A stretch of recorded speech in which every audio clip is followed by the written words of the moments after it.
ഒരു പണിക്കാരാണ് കിട്ടാലോ ഒക്കെ കുടുങ്ങിനും മനസ്സിലായി. ഒരു രണ്ടാളെ ഇരിക്കണ്ടല്ലോ, ഇവരോട് ചോദിച്ചോട്ടെ.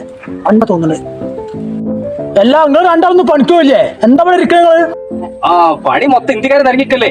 എന്താ ആചാര്യം, നമുക്കൊരു പണിയില്ല. നിങ്ങളെടുത്ത് വല്ല പണിയുണ്ടോ?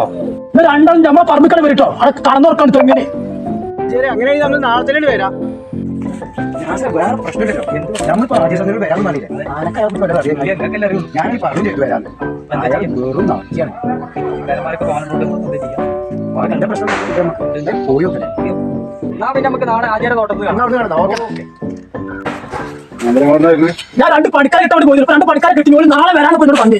ഒരു പണിക്കാരെ കിട്ടാൻ ഞാൻ മൊത്തം പിന്നെ ഇന്ത്യക്കാരെ നല്ലോണം പണിയെടുക്കും. ഇന്ത്യക്കാരെ കിട്ടാൻ വേണ്ട ഒക്കെ പണ്ട് തിരക്കാ. ഞാൻ പോയിട്ട് 5 കാരെ കിട്ടാൻ ഞാൻ എങ്ങോട്ടാ വാണം വിട്ടമാരി പോണത്? രണ്ട് പണിക്കാരെ പണ്ടിക്ക് വരാൻ പറഞ്ഞു. ഞാൻ പോയാട്ടോ. ആയിക്കോട്ടെ.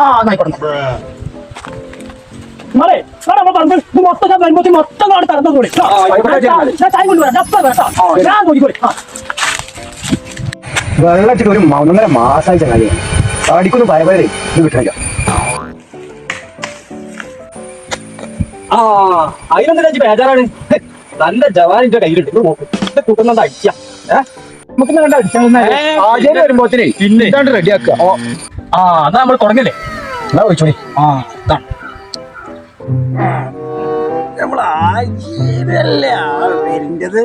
അപ്പൊ നമുക്കൊക്കെ പണി കോഴിക്കാടത്തിൽ ഈച്ചരിക്ക രണ്ടാൾ ഇങ്ങനെ ഇരിക്കണ്ടില്ലേ? പണി കഴിഞ്ഞല്ലോ.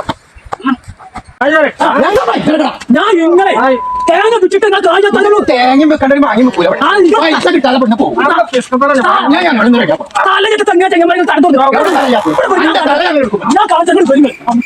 ഇവിടെ വരുന്ന ആയിക്കാ ഞാൻ കാണിച്ചങ്ങൾ തുറന്ന് ഇവിടെ നോക്കിങ്ങള് കാലഘട്ടത്ത് എങ്ങനെ അമുക്കളങ്ങൾ തടഞ്ഞോർന്ന് ഒന്ന് നിങ്ങൾക്ക് ഞാൻ കയ്യാറിന് എന്റെ കയ്യല്ല പോണ അമുക്കളെ നോക്കി.